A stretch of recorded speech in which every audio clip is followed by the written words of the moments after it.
आइए सुनते हैं इस्मत चुगताई जी की कहानी भाभी। भाभी ब्याह करके आई थी तो एक मुश्किल से 15 बरस की होंगी। बढ़वार भी तो पूरी तरह नहीं हुई थी। भैया की सूरत से ऐसी लरचती थी जैसे कसाई से बकरी, मगर साल भर के अंदर ही वो जैसे मुंह बंद कली से खिलकर फूल बन गई। आंखों में हिरनी जैसी वहशत दूर होकर गुरूर और शरारत भर गई। भाभी आज़ाद फिजा में पली थी, हिरनियों की तरह कुलाचे भरने की आदी थी, मगर ससुराल और मैका दोनों तरफ से उन पर कड़ी निगरानी थी और भैया की भी यही कोशिश थी कि अगर जल्दी से उसे पक्की गृहस्थन न बना दिया गया तो वो भी अपनी बड़ी बहन की तरह ही कोई गुल खिलाएगी। हालांकि वो शादीशुदा थी, लिहाजा उसे गृहस्थन बनाने में जुट गए। 4-5 साल के अंदर भाभी को घिसघिसा कर वाकई सबने गृहस्थन बना दिया। 2-3 बच्चों की माँ बनकर भद्दी और ठुस हो गई। अम्मा उसे खूब मुर्गी का शोरबा, गोंद सटूरे खिलाती। भैया टॉनिक पिलाते और हर बच्चे के बाद वो 10-15 पाउंड बढ़ जाती। आहिस्ता आहिस्ता उन्होंने बनना संवरना छोड़ दिया। भैया को लिपस्टिक से नफरत थी। आंखों में मनो काजल और मस्कारा देखकर वो चिढ़ जाते। भैया को बस गुलाबी रंग पसंद था या फिर लाल। भाभी ज़्यादातर गुलाबी या सुर्खी कपड़े पहना करती थी। शादी के वक्त उसके बाल कटे हुए थे, मगर दुल्हन बनते वक्त ऐसे तेल चुपड़ कर बांधे गए थे कि पता ही नहीं चलता था कि वो परकटी मेम है। अब उसके बाल तो बढ़ गए थे, मगर पै दर पै बच्चे होने की वजह से वो ज़रा सी गंजी हो गई थी। वैसे भी वो बाल कसकर मैली धज्जी से बांध लिया करती थी। उसके मियाँ को तो वो मैली कुचैली ऐसी ही बड़ी प्यारी लगती थी और मायके ससुराल वाले भी उसकी सादगी को देखकर उसकी तारीफ़ों के गुण गाते थे। भाभी थी बड़ी प्यारी सी, सुगर नक्श, मक्खन जैसी रंगत, सुडैल हाथ पाँव, मगर उसने इस बुरी तरह से अपने आप को ढीला छोड़ दिया था कि खमीरी आटे की तरह बह गई थी। उफ, भैया को चेन और स्कर्ट से कैसी नफरत थी। उन्हें ये नए फैशन की बदन पर चिपकी हुई कमीज से भी बड़ी घिन आती थी। तंग मोरी की शलवारों से तो वो ऐसे जलते थे कि तौबा। खैर, भाभी बेचारी तो सलवार कमीज के काबिल रह ही नहीं गई थी। वो तो बस ज़्यादातर ब्लाउज और पेटीकोट पर ड्रेसिंग गाउन चढ़ाए घूमा करती। कोई जान पहचान वाला आ जाता तो भी बेतकल्लुफ़ी से वही अपना नेशनल ड्रेस पहने रहती। कोई औपचारिक मेहमान आता तो अमूमन वो अंदर ही बच्चों से सरमारा करती। जो कभी बाहर जाना पड़ता तो लिथड़ी हुई सी साड़ी लपेट लेती। वो गृहस्थन थी, उन्हें बनसवर कर किसी को लुभाने की क्या ज़रूरत थी। और भाभी शायद यूं ही गॉडर बन अधेड़ और फिर बूढ़ी हो जाती। बहुएं ब्याह कर लेती जो सुबह उठकर उन्हें झुककर सलाम करती, गोद में पोता खिलाने को देती। मगर खुदा को कुछ और ही मंजूर था। शाम का वक्त था, हम सब लॉन में बैठे चाय पी रहे थे। भाभी पापड़ तलने बावर्ची खाने में गई थी। बावर्ची ने पापड़ लाल कर दिए। भैया को बादामी पापड़ भाते हैं। उन्होंने प्यार से भाभी की तरफ देखा और वो झट उठकर पापड़ तलने चली गईं। हम लोग मज़े से चाय पीते रहे। धाए से फुटबॉल आकर ऐन भैया की प्याली पर पड़ी। हम सब उछल पड़े। भैया हमारे गुस्से से भनभना उठे। कौन पाजी है? उन्होंने जिधर से गेंद आई थी उधर मुँह करके डांटा। बिखरे हुए बालों का गोलमोल सर और बड़ी बड़ी आंखें ऊपर से झांकी। एक छलांग में भैया मुंडेर पर थे और मुजरिम के बाल उनकी गिरफ्त में। उफ! एक चीख गुजी और दूसरे लम्हे भैया उछलकर ऐसे अलग हो गए जैसे उन्होंने बिच्छू के डंग पर हाथ डाल दिया हो या अंगारा पकड़ लिया हो। Sorry, I am very sorry, वो हकला रहे थे। हम सब दौड़ कर गए। देखा तो मुंडेर के उस तरफ एक दुबली नागिन सी लड़की, सफ़ेद ड्रेन टाइप और नींबू के रंग का स्लीवलेस ब्लाउज पहने, अपने बालों में पतली पतली उंगलियां फेरकर खिसियानी हंसी हंस रही थी और फिर हम सब भी हंसने लगे। भाभी पापड़ों की प्लेट लिए अंदर से निकली और बगैर कुछ पूछे या ये समझकर हंसने लगी कि ज़रूर कोई हंसने वाली बात हुई होगी। उनका ढीला ढाला पेट हंसने से फुदकने लगा और जब उसे मालूम हुआ कि भैया ने शबनम को लड़का समझकर उसके बाल पकड़ लिए तो वो और भी ज़ोर ज़ोर से कह कहाने लगी और कई पापड़ के टुकड़े घास पर बिखर गए। शबनम ने बताया कि वो उसी दिन अपने चचा खालिद जमील के यहाँ आई है। अकेले जी घबराया तो फुटबॉल ही लुढ़काने लगी, जो इत्तेफाकन भैया की प्याली पर आ कूदी। शबनम भैया को अपनी तीखी मिस्कारा लगी आंखों से घूर रही थी। भैया मंत्रमुग्ध सन्नाटे में उसे ताक रहे थे। एक करंट उन दोनों के दरमियान दौड़ रहा था। भाभी इस करंट से कटी हुई जैसे कोसों दूर खड़ी थी। उनका फुदकता हुआ पेट सहम कर रुक गया। हंसी ने उनके होठों पर लड़खड़ाकर दम तोड़ दिया। उनके हाथ ढीले हो गए। प्लेट के पापड़ घास पर गिरने लगे। फिर एकदम वो दोनों जाग पड़े और ख्वाबों की दुनिया से लौट आए। शबनम फुदक कर मुंडेर पर चढ़ गई। आइए चाय पी लीजिए, मैंने ठहरी हुई फिज़ा को धक्का देकर आगे खिसकाया। एक लचक के साथ शबनम ने अपने पैर मुंडेर के उस पार से इस पार झुलाए। शबनम का रंग पिघले हुए सोने की तरह लौ दे रहा था। उसके बाल स्याह भौरा थे, मगर आंखें जैसे स्याह कटोरियों में किसी ने शहद भर दिया हो। नींबू के रंग के ब्लाउज का गला बहुत गहरा था। होठ तरबूजी रंग के और उसी रंग की नेल पॉलिश लगाए वो बिल्कुल किसी अमेरिकी इश्तिहार की मॉडल मालूम हो रही थी। भाभी से कोई फुट भर लंबी लग रही थी, हालांकि मुश्किल से 2 इंच रही होगी।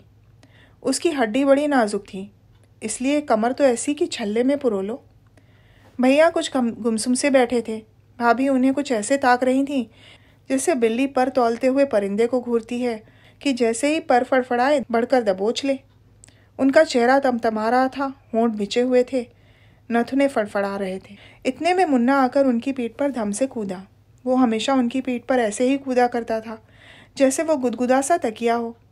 भाभी हमेशा ही हंस दिया करती थी, मगर आज उन्होंने चटाक चटाक 2-4 चांटे जड़ दिए। शबनम परेशान हो गई। अरे अरे रोकिए ना, उसने भैया का हाथ छूकर कहा। बड़ी गुस्सावार हैं आपकी मम्मी, उसने मेरी तरफ मुंह फेर कर कहा। इंट्रोडक्शन कराना हमारी सोसाइटी में बहुत कम हुआ करता है, और फिर भाभी क्या किसी से इंट्रोडक्शन कराना अजीब सा लगता था। शबनम की बात पर हम सब कहकहा मारकर हंस पड़े। भाभी मुन्ने का हाथ पकड़कर घसीटते हुए अंदर चल दी। अरे ये तो हमारी भाभी हैं, मैंने भाभी को धमधम जाते हुए देखकर कहा। भाभी? शबनम हैरतज़दा होकर बोली। इनकी भैया की बीवी? ओह, उसने संजीदगी से अपनी नज़रें झुका लीं। मैं समझी, उसने बात अधूरी छोड़ दी। भाभी की उम्र 23 साल है, मैंने वजाहत यानी स्पष्टता की। मगर डोंट बी सिली, शबनम हंसी। भैया भी उठकर चल दिए। खुदा की कसम, ओह जहालत, तुम्हारा मतलब है ये मुझसे 3 साल छोटी हैं? मैं 26 साल की हूँ, तब तो कतई छोटी हैं। उफ, और मैं समझी वो तुम्हारी मम्मी है। दरअसल मेरी आंखें कमज़ोर हैं। बुरा लगा होगा ना उन्हें? नहीं नहीं, भाभी को कुछ बुरा नहीं लगता। बेचारी, न जाने मैंने क्यों कहा।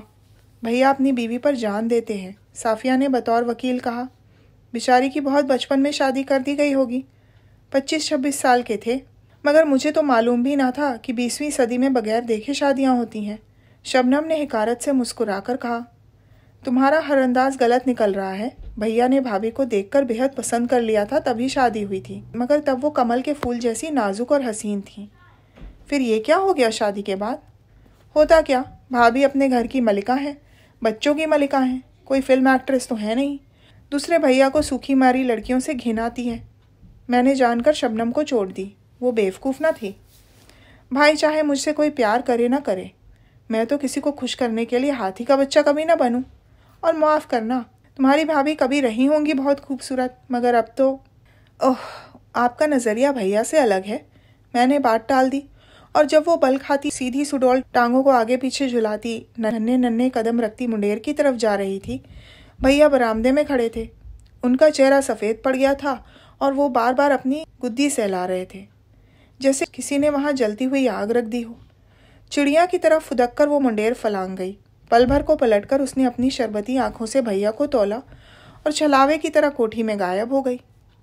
भाभी लॉन पर झुकी हुई तकिया आदि समेट रही थी, मगर उन्होंने एक नज़र न आने वाला तार देख लिया जो भैया और शबनम की निगाहों के दरमियान तोड़ गया था। एक दिन मैंने खिड़की में से देखा, शबनम फूला हुआ स्कर्ट और सफ़ेद खुले गले का ब्लाउज पहने पप्पू के साथ संबा नाच रही थी। उसका नन्हा सा पिकनीस कुत्ता टांगों में उलझ रहा था। वो ऊंचे ऊंचे कहकहे लगा रही थी। उसकी सुडौल सांवली टांगें हरी हरी घास पर थिरक रही थीं। काले रेशमी बाल हवा में छलक रहे थे। 5 साल का पप्पू बंदर की तरह फुदक रहा था, मगर वो नशीली नागिन की तरह लहरा रही थी। उसने नाचते नाचते नाक पर अंगूठा दिखाकर मुझे चिढ़ाया। मैंने भी जवाब में घूसा दिखा दिया, मगर फ़ौरन ही मुझे उसकी निगाहों का पीछा करके मालूम हुआ कि ये इशारा वो मेरी तरफ नहीं कर रही थी। भैया बरामदे में अहमकों की तरह खड़े हुए थे और वो उन्हें मुंह चिढ़ाकर जला रही थी। उसकी कमर में बल पड़ रहे थे, कूल्हे मटक रहे थे, बाहें थरथरा रही थीं, होंठ एक दूसरे से जुदा लरज़ रहे थे। उसने सांप की तरह एक लब से जुबान निकालकर अपने होठों को चाटा। भैया की आंखें चमक रही थीं और वो खड़े दांत निकाल रहे थे। मेरा दिल धक से रह गया। भाभी गोदाम में अनाज तुलवाकर बावर्ची को दे रही थी। शबनम की बच्ची, मैंने दिल में सोचा, मगर गुस्सा मुझे भैया पर भी आया। उन्हें दांत निकालने की क्या ज़रूरत थी? उन्हें तो शबनम जैसे कांटों से नफरत थी। उन्हें तो अंग्रेज़ी नाचों से घिन आती थी। फिर क्यों वो खड़े होकर उसकी तरफ ताक रहे थे? और ऐसी भी क्या बेसुधी कि उनका जिस्म संबा की ताल पर लरज रहा था और उन्हें खबर भी ना थी। इतने में बॉय चाय की ट्रे लेकर लॉन पर आ गया। भैया ने हम सबको आवाज़ दी और बॉय से कहा कि भाभी को भेज दें। रस्मन शबनम को भी बुलावा देना पड़ा। मेरा तो जी चाह रहा था कि कतई उसकी तरफ से मुंह फेर कर बैठ जाऊं, मगर जब वो मुन्ने को पद्दी पर चढ़ाए मुंडेर फलांग कर आई तो न जाने क्यों मुझे कतई मासूम लगी। मुन्ना स्कार्फ लगामों की तरह थामे हुए था और वो घोड़े की चाल उछलती हुई लॉन पर दौड़ रही थी। भैया ने मुन्ने को उसकी पीठ पर से उतारना चाहा, मगर वो और चिमट गया। अभी और थोड़ा चलें आंटी। नहीं बाबा, आंटी में दम नहीं, शबनम चिल्लाई। बड़ी मुश्किल से भैया ने मुन्ने को उतारा, मुंह पर एक चाटा लगाया। एकदम तड़प कर शबनम ने उसे गोद में ले लिया और भैया के हाथ पर जोर का थप्पड़ लगाया। शर्म नहीं आती? इतने बड़े ऊँट के ऊँट छोटे से बच्चे पर हाथ उठाते हैं। भाभी को आता देखकर उसने मुन्ने को गोद में दे दिया। उसका थप्पड़ खाकर भैया मुस्कुरा रहे थे। देखिए तो कितनी जोर से थप्पड़ मारा है। मेरे बच्चे को कोई मारता तो हाथ तोड़कर रख देती। उसने शरबत की कटोरियों में जहर घोलकर भैया को देखा। और फिर हंस रहे हैं बेहया। दम भी है जो हाथ तोड़ोगी। भैया ने उसकी कलाई मरोड़ी। वो बल खाकर इतनी ज़ोर से चीखी कि भैया ने काँप कर उसे छोड़ दिया और वो हंसते हंसते ज़मीन पर लेट गई। चाय के दरमियान भी शबनम की शरारतें चलती रहीं। वो बिल्कुल कमसिन छोकरियों की तरह चुहलें कर रही थी। भाभी गुमसुम बैठी थी। आप समझ रहे होंगे कि शबनम के वजूद से डरकर उन्होंने अपनी तरफ से तवज्जो देना शुरू कर दी होगी। जी नहीं, कतई नहीं। वो तो पहले से भी ज़्यादा मैली रहने लगी, पहले से भी ज़्यादा खाती। हम सब तो हंस ज़्यादा रहे थे, मगर वो सिर झुकाए निहायती तन्मयता से केक उड़ाने में मसरूफ़ थी। चटनी लगा लगा कर भजियाँ निकल रही थीं। सिके हुए तोसों पर ढेर सा मक्खन लगाकर खाए जा रही थीं। भैया और शबनम को देख देख कर हम सभी परेशान थे और शायद भाभी भी फिक्रमंद होंगी, लेकिन अपनी परेशानी को वो मुर्गन खानों में दफन कर रही थीं। उन्हें हर वक्त खट्टी डकारें आया करती, मगर वो चूरन खा खा कर पुलाव कोरमा हजम करती। वो सहमी सहमी नज़रों से भैया और शबनम को हंसता बोलता देखती। भैया तो कुछ और भी जवान लगने लगे थे। शबनम के साथ तो वो सुबह शाम समंदर में तैरते। भाभी अच्छा भला तैरना जानती, मगर भैया को स्विमिंग सूट पहने औरतों से सख्त नफरत थी। एक दिन हम सब समंदर में नहा रहे थे। शबनम 2 धज्जियाँ पहने नागिन की तरह पानी में बल खा रही थी। इतने में भाभी, जो देर से मुन्ने को पुकार रही थी, आ गईं। भैया शरारत के मूड में तो थे ही, दौड़कर उन्हें पकड़ लिया और हम सब ने मिलकर उन्हें पानी में घसीट लिया। जब से शबनम आई थी भैया बहुत शरारती हो गए थे। एकदम से वो दांत खिचखिचाकर भाभी को हम सबके सामने भींच लेते, उन्हें गोद में उठाने की कोशिश करते, मगर वो उनके हाथ से बोमल मछली की तरह फिसल जाती।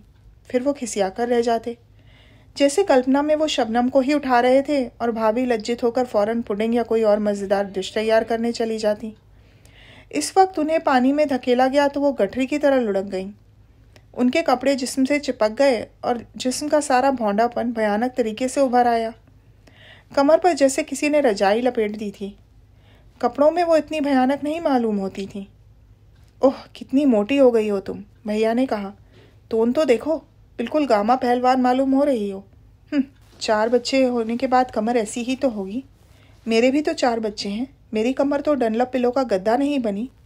उन्होंने अपने स्टॉल जिस्म को ठोक बजाकर कहा और भाभी मुँह उठाए भीगी मुर्गी की तरह पैर मारती, झुरझुरियाँ लेती, रेत के गहरे गहरे गड्ढे बनाती हुई मुन्नी को घसीटती चली गईं। भैया बिल्कुल बेतवज्जो होकर शबनम को पानी में डुबकियाँ देने लगे। जब नहाकर आए तो भाभी सिर झुकाए खुबानियों के मुरब्बे पर क्रीम की तह जमा रही थीं। उनके होंठ सफ़ेद हो रहे थे और उनकी आंखें सुर्ख थीं। गटारचे की गुड़िया जैसे मोटे मोटे गाल और सूजे हुए मालूम हो रहे थे। लंच पर भाभी बेइंतहा गमगीन थी, लिहाजा बड़ी तेज़ी से खुबानियों का मुरब्बा और क्रीम खाने में जुटी हुई थी। शबनम ने डिश की तरफ देखकर ऐसी फरेरी ली जैसे खुबानियाँ न हो सांप बिच्छू हों। जहर है जहर, उसने नफासत से ककड़ी का टुकड़ा कुतरते हुए कहा और भैया भाभी को घूरने लगे, मगर वो शपाशप मुरब्बा उड़ाती रहीं। हद है, उन्होंने नथने फड़फड़ाकर कहा। भाभी ने कोई ध्यान न दिया और करीब करीब पूरी डिश पेट में उड़ेल ली। उन्हें मुरब्बा शोरबा खाते देख ऐसा मालूम होता था जैसे वो ईर्ष्या देश के तूफान को रोकने के लिए बांध रही हूँ। खुदा के लिए बस करो, डॉक्टर भी मना कर चुका है। ऐसा भी क्या चटोरापन, भैया ने कह ही दिया। मोम की दीवार की तरह भाभी पिघल गई। भैया का नश्तर चर्बी की दीवारों को चीरता हुआ ठीक दिल में उतर गया। मोटे मोटे आंसू भाभी के फूले हुए गालों पर फिसलने लगे। सिसकियों ने जिस्म के ढेर में जलजला पैदा कर दिया। दुबली पतली और नाजुक लड़कियां किस लतीफ़ और सुहाने अंदाज में रोती हैं, मगर भाभी को रोते देख बजाय दुख के हंसी आती थी, जैसे कोई रुई के भीगे हुए ढेर को डंडों से पीट रहा हो। वो नाक पूछती हुई उठने लगी, मगर हम लोगों ने रोक लिया और भैया को डांटा। खुशामद करके वापस उन्हें बैठा लिया। बेचारी नाक सुड़काती बैठ गई, मगर जब उन्होंने कॉफ़ी में 3 चम्मच शक्कर डालकर क्रीम की तरफ हाथ बढ़ाया तो एकदम ठिठक गई। सहमी हुई नज़रों से शबनम और भैया की तरफ देखा। शबनम बमुश्किल अपनी हंसी रोके हुए थी। भैया मारे गुस्से से रुआंसे हो रहे थे। वो एकदम भन्नाकर उठे और जाकर बरामदे में बैठ गए। उसके बाद हालात और बिगड़े। भाभी ने खुल्लम खुल्ला ऐलाने जंग कर दिया। किसी ज़माने में भाभी का पठानी खून बहुत गर्म था। ज़रा सी बात पर हाथापाई पर उतर आया करती थी और बारहा भैया से गुस्सा होकर बजाय मुंह फुलाने के वो खूंखार बिल्ली की तरह उन पर टूट पड़ती, उनका मुंह खसोट डालती, दांतों से गिरेबान की धज्जियाँ उड़ा देती। फिर भैया उन्हें अपनी बाहों में खींचकर बेबस कर देते थे और वो उनके सीने से लगकर प्यासी डरी हुई चिड़िया की तरह फूट फूट कर रोने लगती। फिर मिलाप हो जाता और झेपी खिसियानी वो भैया के मुंह पर लगे हुए खरोचों पर प्यार से टिंचर लगा देती, उनके गिरेबान को रफू कर देती और मीठी मीठी शुक्रगुजार आंखों से उन्हें तकती रहती। ये तब की बात है जब भाभी हल्की फुल्की तीतरी की तरह तर्रार थी, लड़ती हुई छोटी सी पश्चिमी बिल्ली मालूम होती थी। भैया को उन पर गुस्सा आने की बजाय शिद्दत से प्यार आता, मगर जब उन पर गोश्त ने जिहाद बोल दिया तो वो बहुत ठंडी पड़ गई थी। उन्हें अव्वल तो गुस्सा ही ना आता, और अगर आता भी तो फ़ौरन इधर उधर का काम में लगकर भूल जाती। उस दिन उन्होंने अपनी भारी भरकम डील डॉल को भूलकर भैया पर हमला कर दिया। भैया सिर्फ उनके बोझ से धक्का खाकर दीवार से जा चिपके। रूई के गट्ठर को यूँ लुढ़कते देखकर उन्हें सख्त घिन आई। न गुस्सा हुए न बिगड़े, उदास सर झुकाए कमरे से निकल भागे। भाभी वहीं पसर कर रोने लगी। बात और बढ़ी और एक दिन भैया के साले आकर भाभी को ले गए। तुफैल भाभी के चचाजाद भाई थे। भैया उस समय शबनम के साथ क्रिकेट का मैच देखने गए हुए थे। तुफैल ने शाम तक उनका इंतज़ार किया। वो ना आए तो मजबूरन भाभी और बच्चों का सामान तैयार किया। जाने से पहले भैया घड़ी भर को खड़े खड़े आए। दिल्ली के मकान मैंने इनके मेहर में दिए, उन्होंने रुखाई से तुफैल से कहा। मेहर? भाभी थर थर काँपने लगी। हाँ, तलाक के कागजात वकील के ज़रिए पहुंच जाएंगे। मगर तलाक का क्या जिक्र है? इसी में बेहतरी है। मगर बच्चे? ये चाहे तो उन्हें ले जाएं, वरना मैं बोर्डिंग में इंतज़ाम कर चुका हूँ। एक चीख मारकर भाभी भैया पर झपटी, मगर उन्हें खसोटने की हिम्मत न हुई, सहम कर ठिठक गईं। और फिर भाभी ने अपने नारित्व की पूरी तरह बेआबरूआई करवा ली। वो भैया के पैरों पर लौट गईं, नाक तक रगड़ डाली।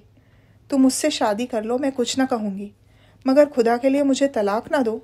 मैं यूं ही ज़िंदगी गुजार दूंगी, मुझे कोई शिकायत ना होगी। मगर भैया ने नफ़रत से भाभी के तुलतुल करते जिस्म को देखा और मुंह मोड़ लिया। मैं तलाक दे चुका, अब क्या हो सकता है? मगर भाभी को कौन समझाता, वो बिलबिलाए चले गईं। बेवकूफ़! तुफैल ने एक ही झटके में भाभी को ज़मीन से उठा लिया। गधी कहीं की, चल उठ!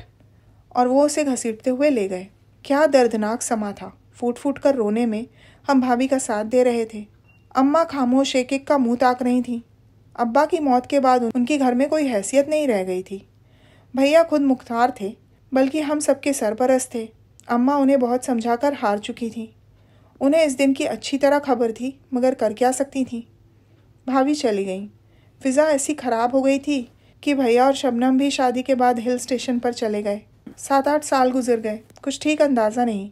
हम सब अपने अपने घरों की हुई। अम्मा का इंतकाल हो गया, आशियाना उजड़ गया, भरा हुआ घर सुनसान हो गया, सब इधर उधर उड़ गए। 7-8 साल आँख झपकते न जाने कहाँ गुम हो गए। कभी साल 2 साल में भैया की कोई खैर खबर मिल जाती। वो ज़्यादातर हिंदुस्तान से बाहर मुल्कों की चकफेरियों में उलझे रहे। मगर जब उनका खत आया कि वो मुंबई आ रहे हैं तो भूला बिसरा बचपन फिर से जाग उठा। भैया ट्रेन से उतरे तो हम दोनों बच्चों की तरह लिपट गए। शबनम मुझे कहीं नज़र न आई, उनका सामान उतर रहा था। जैसे ही भैया से उनकी खैरियत पूछने को मुड़ी, धप से एक वजनी हाथ मेरी पीठ पर पड़ा और कई मन का गरम गरम गोश्त का पहाड़ मुझसे लिपट गया। भाभी, मैंने प्लेटफॉर्म से नीचे गिरने से बचने के लिए खिड़की में झूलकर कहा। जिंदगी में मैंने शबनम को कभी भाभी ना कहा था। वो लगती भी तो शबनम ही थी, लेकिन आज मेरे मुंह से बेइख्तियार भाभी निकल गया। शबनम की फुआर उन चंद सालों में गोश्त और पोस्त यानी मांस और त्वचा का लोंदा कैसे बन गई। मैंने भैया की तरफ देखा। वो वैसे ही दराज कद और छरहरे थे, 1 तोला गोश्त ना इधर ना उधर। जब भैया ने शबनम से शादी की तो सभी ने कहा था शबनम आज़ाद लड़की है, पक्की उम्र की है। हाँ तो शहजाद भोली और कमसिन थी, भैया के काबू में आ गई। ये नागिन इन्हें डसकर बेसुध कर देगी, इन्हें मज़ा चखाएगी। मगर मज़ा तो लहरों को चट्टानी ही चखा सकती है। बच्चे बोर्डिंग में हैं, छुट्टी नहीं थी उनकी। शबनम ने खट्टी डकारों भरी सांस मेरी गर्दन पर छोड़कर कहा, और मैं हैरत से उस गोश्त के ढेर में उस शबनम को, उस फुआर को ढूंढ रही थी जिसने शहजाद के प्यार की आग को बुझाकर भैया के कलेजे में नई आग भड़काई थी। मगर ये क्या, उस आग में भस्म हो जाने से भैया तो और भी सच्चे सोने की तरह तपकर निखर आए थे। आग खुद अपनी तपिश में भस्म होकर राख का ढेर बन गई थी। भाभी तो मक्खन का ढेर थी, मगर शबनम तो झुलसी हुई टसियाली राख थी। उसका सांवला कुंदनी रंग मरी हुई छिपकली के पेट की तरह और जर्द हो चुका था। वो शरबती घुली हुई आंखें गंदेली और बेरौनक हो गई थीं। पतली नागिक जैसी लचकती हुई कमर का कहीं दूर दूर तक कोई पता न था। वो नाजुक नाजुक लचीली शाखों जैसी बाहें मुग्दर की तरह हुई थीं। उसके चेहरे पर पहले से ज़्यादा पाउडर थुपा हुआ था। आंखें मस्कारा से लिड़थड़ी हुई थीं। भवें शायद गलती से ज़्यादा नुच गई थीं, जब ही इतनी गहरी पेंसिल घिसनी पड़ी थी। भैया रिट्स में ठहरे। रात को डिनर पर हम वहीं पहुंच गए। कैबरे अपने पूरे शबाब पर था। मिस्त्री हसीना अपनी छाती जैसे पेट को मरोड़ियाँ दे रही थी। उसके कूले दायरों में लचक रहे थे। सुडौल मरमरी बाजू हवा में थरथरा रहे थे। बारीक शिफॉन से उसकी रुपहली टांगें हाथी दांत के तराशे हुए खंभों की तरह फड़क रही थीं।